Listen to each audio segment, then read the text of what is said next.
HSC 2025 তোমাদের অনেকেরই model test পরীক্ষা শেষ। কিছুদিন পর ফাইনাল পরীক্ষা শুরু হবে। অনেকে জানো না যে আসলে পরীক্ষা কবে হবে, কবে শুরু হতে পারে, এরকম নিয়ে অনেকের মনে দ্বিধা কাজ করতেছে। তো এইসব বিষয়ে আজকে আমি কথা বলবো এবং আজকে আমরা গণিতের সাজেশন নিয়ে কথা বলবো যে গণিতে আসলে কেমন প্রশ্ন হতে পারে, কয়টি বিভাগ থাকে, বিস্তারিত আমরা আলোচনা করব। অনেকে জানোও না যে আসলে গণিতে কয়টি বিভাগ থাকে, কীভাবে প্রশ্ন আসবে, প্রশ্নের মান বন্টন এগুলো জানো না। তো এগুলো নিয়ে আজকে আমরা কথা বলবো এবং আশা করি আমাদের সাজেশন বিগত বছরগুলোতে 100% কমন আসছে। আশা করি আমরা এবারও আমাদের সাজেশন থেকে কমন আসবে। তো শুরু করা যাক। আজকে আমি কথা বলবো যে গণিতের যে সাজেশন দিব, এখান থেকে তোমরা যদি এই অধ্যায়গুলো কমপ্লিট করো সুন্দর করে, ইনশাল্লাহ তোমাদের রেজাল্ট ভালো হবে। যে এসএসসি 2025 গণিত সাজেশন। আমরা বিভাগ নিয়ে যদি কথা বলি, এখানে 3টা বিভাগ থাকবে, ক বিভাগ, খ বিভাগ এবং গ বিভাগ। যে ক বিভাগের মধ্যে কি থাকবে, ক বিভাগের মধ্যে বীজগণিত থাকবে এবং বীজগণিত থেকে 3টা প্রশ্ন থাকবে, 3টার মধ্যে 2টা প্রশ্ন উত্তর দিতে হবে। মোট 60টি প্রশ্ন উত্তর দিতে হবে। তো এখানে ক বিভাগের মধ্যে অনেকগুলো অধ্যায় আছে, তো আমরা বেশি অধ্যায় নিব না, সংক্ষিপ্ত আকারে অধ্যায় নিব, যে অল্প পড়ে ভালো রেজাল্ট করা যাবে এমন কিছু প্রস্তুতি তোমাদেরকে দিব।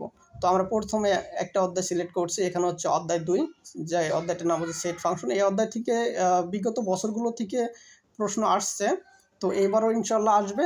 তোমরা সব এই অধ্যায়টা ভালো করে করবা। এরপর হচ্ছে অধ্যায় 3। অধ্যায় 3 থেকেও বিগত বছরগুলো থেকে কমন আসছে এবং সৃজনশীল আসছে। এই অধ্যায়টা ভালো করে করবা এবং এখানে আমি যেটা বলবো যে 3.1 এবং 3.2 এই 2টা পার্ট অনেক ভালো করে করবা। এই 2টা পার্ট থেকে সৃজনশীল থাকে। তো এরপর কথা বলবো যে বীজগণিতের মধ্যে আরেকটি অধ্যায় আছে, 13 অধ্যায়, যেটা হচ্ছে সসীম ধারা। এটা 13.1 এবং 13.2 2টা পার্ট আছে। এই 2টা পার্টেই তোমরা মনোযোগ দিয়ে পড়বা। এই 2টা পার্ট থেকে সৃজনশীল থাকবে। এবং তারপর খ বিভাগ থেকে জ্যামিতি অংশ, এটা জ্যামিতি থেকে 3টি প্রশ্ন থাকবে, 3টির মধ্যে 2টা প্রশ্ন উত্তর করতে হবে। তো আবার জ্যামিতি পার্টকে আবার 2টি ভাগে ভাগ করছে, একটা সম্পাদ্য আর একটা হচ্ছে উপপাদ্য। তো উপপাদ্য আর সম্পাদ্য নিয়ে আমরা বিস্তারিত ক্লাস দিব, তোমরা এই ক্লাসগুলো দেখবা। এখন শুধু আমরা সাজেশন নিয়ে কথা বলবো। তো এখানে সপ্তম অধ্যায় জ্যামিতি, ব্যবহারিক জ্যামিতি, সপ্তম অধ্যায়ের মধ্যে উপপাদ্য আছে, সম্পাদ্য আছে। তোমরা সম্পাদ্য উপপাদ্য দুটাই পড়বা। তারপর অষ্টম অধ্যায় বৃত্ত নিয়ে সম্পাদ্য আছে, উপপাদ্য আছে, এইগুলো তোমরা করে ফেলবা। বৃত্তের সম্পাদ্যর মধ্যে পরিবৃত্ত, অন্তর্বৃত্ত, বহির্বৃত্ত, এইগুলো ভালো করে করবা। আর হচ্ছে গ বিভাগ নিয়ে কথা বলবো। গ বিভাগে হচ্ছে ত্রিকোণমিতি ও পরিমিতি। এখান থেকে 3টা থাকবে, 3টা প্রশ্ন থাকবে, 2টা প্রশ্ন উত্তর দিতে হবে।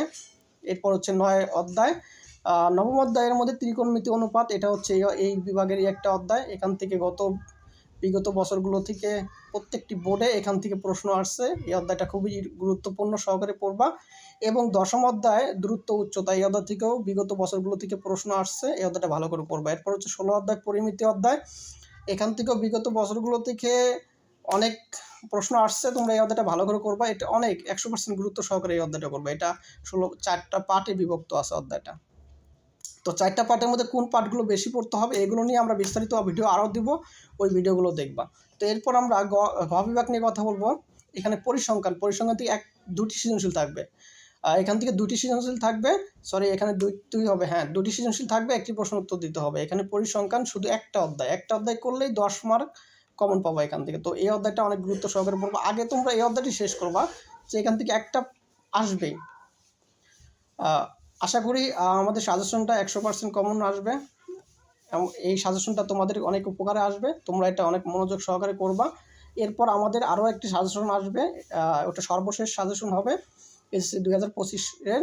এটা হবে গণিত সুপার সাজেশন। গণিত সুপার সাজেশন পেতে আমাদের পেজের সাথে থাকুন এবং আমাদের পেজকে ফলো দিয়ে রাখুন এবং আমাদেরকে সাপোর্ট করুন।